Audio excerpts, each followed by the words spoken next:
Հրայր Սարգսակյան ուրեմն Հակոբյանի եւ Աղասի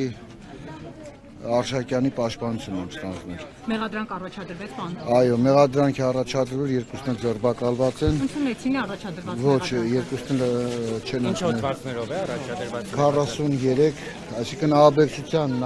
նախապատրաստություն եւ իշխանության յուրացման նախապատրաստություն։ Այսինքն արդեն ուղարկել են հնարավոր կալանավորման գործը դատարանը։ Ենթադրաբար չէ, սպային որոշում ես չեմ ստացել խափամամիջոց կալանքի վերաբերյալ, բայց ենթադրաբար ինչքան հասկացա խափամամիջոց կալանք են տրվելու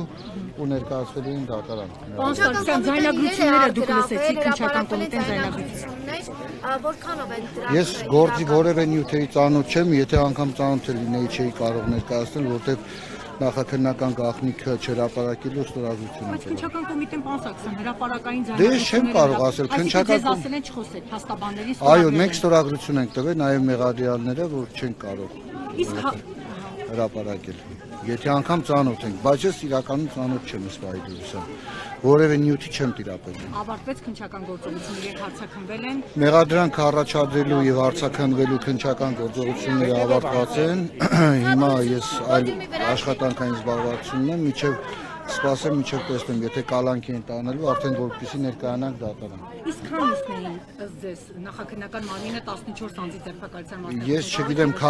քանակը չեմ անում ձերբակալվածների, բայց որ դուրս էի գալիս, էլի մարդիկ էին բերման ենթարկել։ Չգիտեմ ովքեր էին։ Չեմ կարող ասել, ես ուղղակի չեմ տիրապետել, որպես այդպեսին ձերբակալվածների քանակին եւ Ձեր վստահորդը հիմա այստեղը ուր են տանելու, ինչ են անում։ Իմ վստահորդները երկուսն էլ քննչական վարչությունում են։ Իմ վստահորդներից մեկը ակնհայտորեն գլխից հիվանդ է, ուռուցք ունի գլխի մեջ։ Բժշկական փաստաթղթերը ներկայացված են, դրանք նաև իմ տրամադրության տակ են գտնվում։ Հիմա փոխանցեմ հարազատներին, որպեսզի թարգմանվեն եւ ներկայացնենք վարորդն իրականացնող մարմնին, կներկայացվի նաև դատարան։ Այսքանը։